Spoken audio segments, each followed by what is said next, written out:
rendez-vous compte, je viens de penser à un truc, mais du coup, si Mihawk est au-dessus de Shanks, ça veut dire que pour le monde, Baggy est le capitaine d'un mec qui est au-dessus de Shanks. Ça ne dérange personne. Ça ne dérange absolument personne. Baggy est le capitaine d'un mec qui est supérieur à Shanks. Ça ne dérange personne. Dinguerie.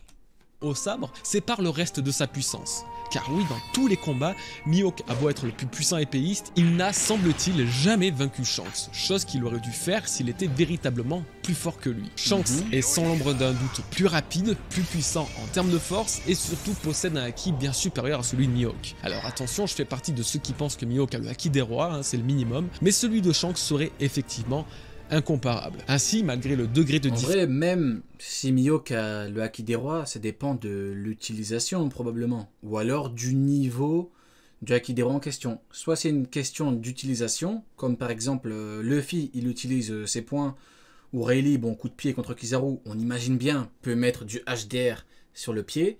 Ça dépend, soit Shanks fait pareil, soit Shanks l'utilise différemment. Voilà, si on avait dit que Shanks pouvait humilier un amiral à des kilomètres, on aurait dit non, c'est débile, qu'est-ce que tu racontes? Il l'a fait. Il l'a fait, donc au final, voilà, il est meilleur à l'épée, c'est très bien, mais bon. Différence de maîtrise au sabre. Le HDR, c'est une question de volonté, Mihawk veut être tranquille. Oui, mon ami, oui, mais chut, tu dis les termes pas trop forts. Pas trop fort, mon ami. Shanks parvient à réaliser l'exploit de l'égaler sur ce plan grâce à une puissance absolument prodigieuse que Mihawk n'a peut-être pas. Il reste surpuissant comme personnage, Non mais il a quand même humilié un amiral en Bluetooth, quoi, c'est une singerie. Hein. L'écart n'est pas si grand que ça, mais voilà. C'est pourquoi dans ce chapitre... La page de la Discord. Grâce à une... Elle est là. La page qui a fait péter les plombs à tout le monde. À réaliser l'exploit de l'égaler sur ce plan grâce... Il y en a qui ont trop la haine depuis la page. C'est une puissance absolument prodigieuse que Mihawk n'a peut-être pas. Il reste surpuissant comme personnage, peut-être l'écart n'est pas si grand que ça, mais... Reste à voir pour le HDR de Mihawk. Moi, l'une des choses qui me fait dire que c'est bizarre, c'est t'as pas remarqué que Zoro avait le haki des rois. Si on parle vraiment... on parle vraiment de façon genre neutre et tout. Il n'y a pas d'arrière-pensée, quoi que ce soit. Je ne vais pas descendre un perso. Vraiment, si on est vraiment neutre. T'as pas remarqué que Zoro avait le haki des rois? C'est une dinguerie. Parce que de toute façon, le haki des rois de Mihawk, ça reste théorique. Hein. Shanks, on l'a vu, le haki des rois. Shanks, on l'a vu. Hein. Mais Mihawk, t'as jamais vu qu'il avait le haki des rois, Zoro?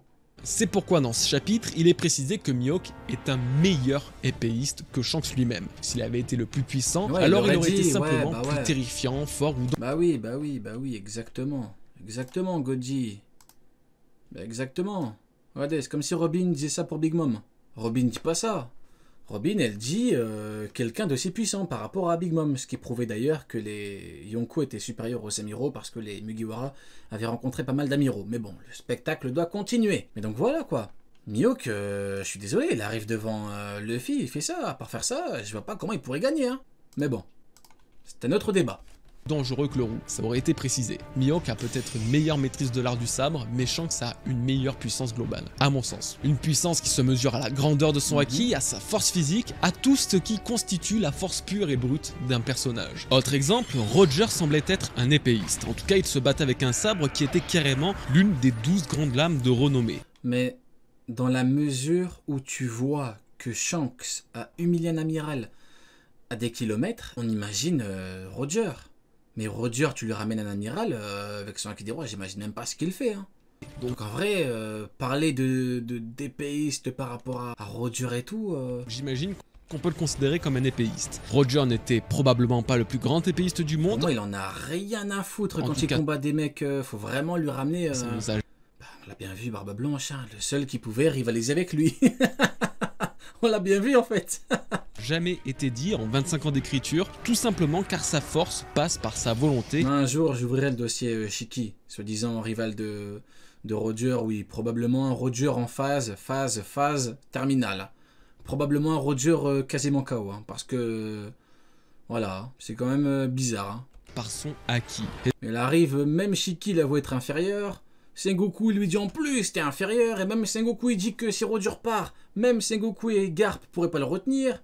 Non, Roger, c'était trop... Ça, c'est même pas moi qui le dis, c'est Kaido. Il précise que dans le monde, le seul pouvoir qui compte réellement, c'est le haki. Et il a parfaitement raison. Le Merci Kaido haki pour les est la termes. représentation complète d'un personnage. Merci, Kaido. Il représente sa puissance, il représente ses ambitions, il représente ses rêves. L'écart de niveau entre deux personnages, quelle que soit leur catégorie, se mesure toujours par la qualité de leur haki, bien avant leur fruit du démon ou leur maîtrise du sabre. C'est d'ailleurs aussi pourquoi Luffy vaincra toujours ses adversaires, quels qu'ils soient, peu importe qui ils sont, tellement ses ambitions dépassent l'imagination. Avec un Shanks qui possède apparemment l'une des plus grosses maîtrises de haki de l'histoire de One Piece, personne ne pourrait le tester sur ce terrain-là. Mais oui, effectivement, Regardez-le. maîtrise de haki de l'histoire de One Piece, personne. Regardez-le dans les yeux. Osez lui dire Mihawk te fume. Osez lui dire Mihawk te fume. Il a humilié un amiral à des kilomètres.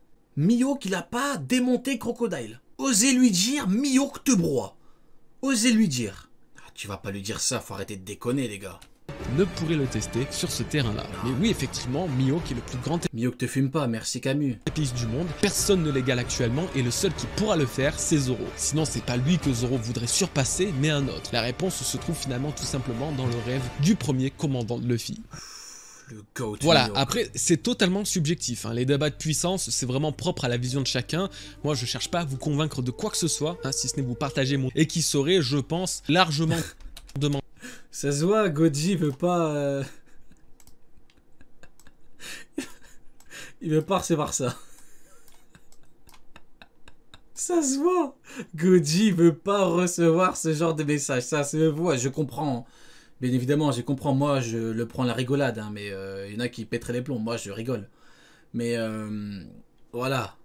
C'est une dinguerie. Vous êtes parfaitement libre de pas partager mon avis ou même d'y adhérer totalement. Faites ce que vous voulez. J'avais juste envie de partager ça avec vous. Passons au deuxième sujet. Mihawk et Crocodile ont-ils subi une grande trahison? Alors oui, c'est très con hein, comme idée, mais c'est la phrase de Crocodile qui m'a poussé à cette réflexion. Toi et moi, on est pareil, on ne fait confiance à personne. Ah, le flow, il est incroyable. Alors ça peut être juste une C'est fou qu'il a toujours un chapeau. histoire En de vrai. personnalité, Il y a beaucoup de gens qui ont des chapeaux comme lui ou pas? hein, sans passif. Fista, barbe blanche, il met un bandeau. Roger, il met un bandeau. Roger, il a un chapeau également.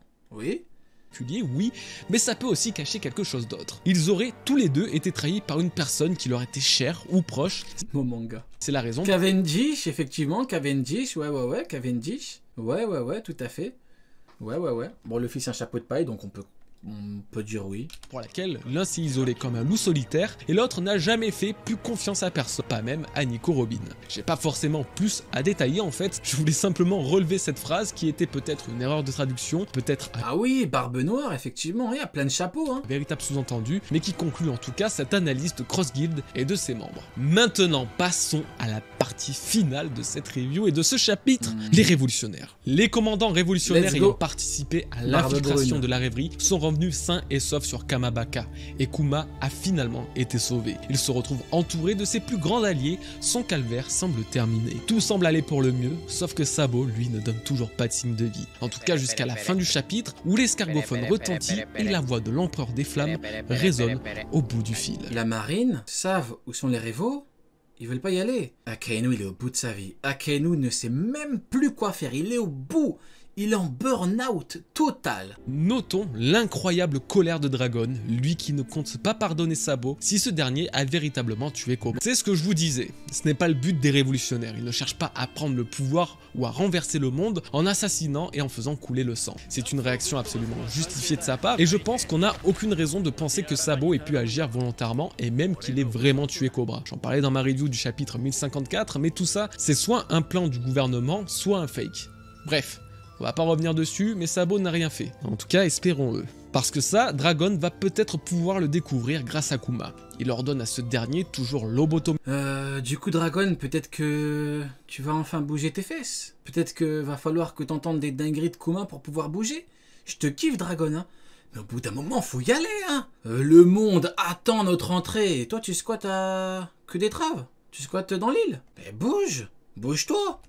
Par son rôle d'esclave. Il a envoyé Sabo au charbon contre Ryukuge Fujitora. Sabo, il est devenu plus influent, maintenant il fait le rageux. Oh là là, je ne te pardonnerai pas. C'est une dinguerie, Dragon. Je te kiffe, Dragon. Je le kiffe de fou. Mais Dragon, au bout d'un moment, bouge-toi. Tenryubito à lui raconter. Ouais, je vous ai dit, hein, moi, je dis les termes. Je suis là pour dire les termes. Le perso, j'ai beau le kiffer, Dragon, je le kiffe. Faut dire les termes. Bouge-toi, bordel. Grand plan depuis 45 ans, des plans. Et je vais faire un dossier sur toi, attention, bouge-toi. Tout 45 ans, il est là, le monde attend notre entrée. Ben c'est bon, bouge-toi.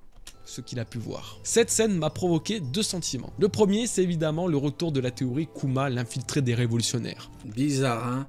Quand je parle mal de Dragon, y a pas de fangirl pour me dire « Ah, t'es gris, tu parles mal de lui ». Bizarre, hein. Quand c'est pour Mihawk, les petites fangirls « Oui, Ryo, tu abuses, blabla ». Et quand c'est pour Dragon, « Oh non, Dragon, oh, je t'en prie, Ryo. Tu peux continuer, Ryo. Vas-y, tu peux lui chier dessus, Ryo. Ouais, vas-y, continue ». Mais quand c'est pour Mihawk, ah non, les fangirls, ils sont à fond. Ah non, quand c'est pour Mihawk... Redétaillé, si elle vous y intéresse, j'y ai consacré une théorie entière il y a 4 mois, mais effectivement, la façon dont répond Kuma à Dragon pourrait laisser... Un jour, je vais faire un live entier en mode fangirl de Mihawk, ça va être incroyable. C'est sous-entendre Incroyable, ça va être. Attends, je parle comme Yoda. Qu'il reconnaît devant incroyable, le live sera. Lui, le véritable leader, celui que lui et tous les autres pacifistas sont formatés à obéir à un moment ou l'autre de l'histoire. Il peut s'agir simplement d'une réponse programmée, certes, et c'est sans doute le cas, mais toujours dans la théorie, j'aime penser qu'il s'agit d'un aperçu du plan final de Dragon, celui d'implanter un ordre ultime aux pacifistes. Kuma s'est sacrifié volontairement pour ça. Le deuxième sentiment que ça m'a provoqué, toujours dans l'esprit de cette théorie, c'est que Dragon... Parce que le mec, il y a moyen qu'il pète un plomb, hein. S'il entend Kuma dire des trucs de ouf... Mais j'imagine même pas la réaction du mec en fait. 45 ans que le mec il a rien fait, là il va tout donner. Hein. Il va détruire Redline. Hein. Découvre une horreur en parlant à Kuma. Pour cela, je me base encore et toujours à Star Wars. L'ordre 66 était un ordre implanté dans les soldats. L'autre fois j'étais mort, Godzilla parlait de Star Wars, un mec il a dit foutu George Lucas. J'étais mort. Les gens sont complètement fous.